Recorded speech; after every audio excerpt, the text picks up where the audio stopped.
What up, Nigerians? Greetings to you. This message is to all the tailor generals of Nigeria. On a lighter mode, well, what if the next soldier you see on parade was dressed in fabrics woven in Kaduna, dyed in Kano, and stitched in Aba? Wouldn't that uniform carry the true identity of Nigeria, not just in color, but in soul?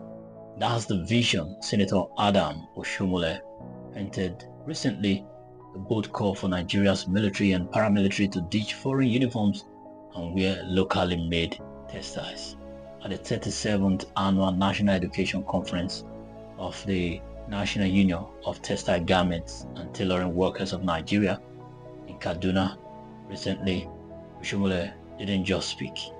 He struck a nerve.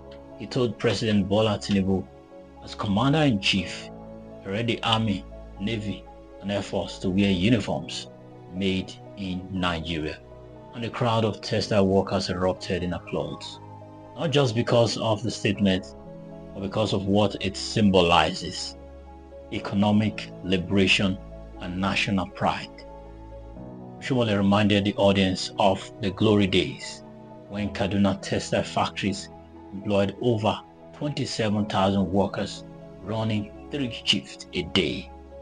Those weren't just factories, they were the heartbeat of Nigeria's industrial dream. But that dream died, not of old age, as he said, but was murdered by bad policies, trade liberalization, WTO agreements, and years of neglect turned one busy factory floors into empty warehouses. Well, Oshomole was once in Kaduna as a textile person. He had experience in this area. Well, his message goes beyond fashion. It's about economic sovereignty. Every imported military uniform represents lost jobs, lost skills, and lost pride. If Nigeria 200,000 strong armed forces switched to homegrown fabrics, imagine the chain reaction. Textile mill will reopen, tailoring clusters will boom, youths will get jobs, local cotton farmers will return to the fields. And it's not just about uniforms. It's about reviving a sleeping giant called the Nigerian textile industry. This is what it's putting Nigeria first means. This is what it's putting Nigeria first should look like.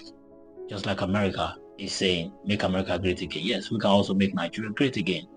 Not slogans, but strategic patronage that keeps wealth circulating inside the country.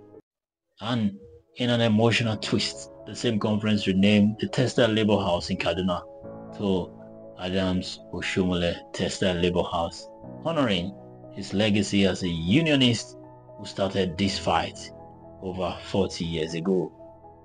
The symbolism is powerful.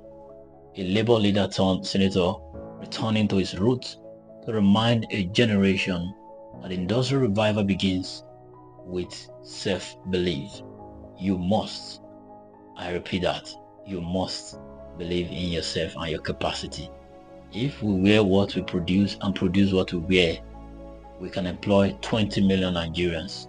That's not just a quote, that's a manifesto for national recovery.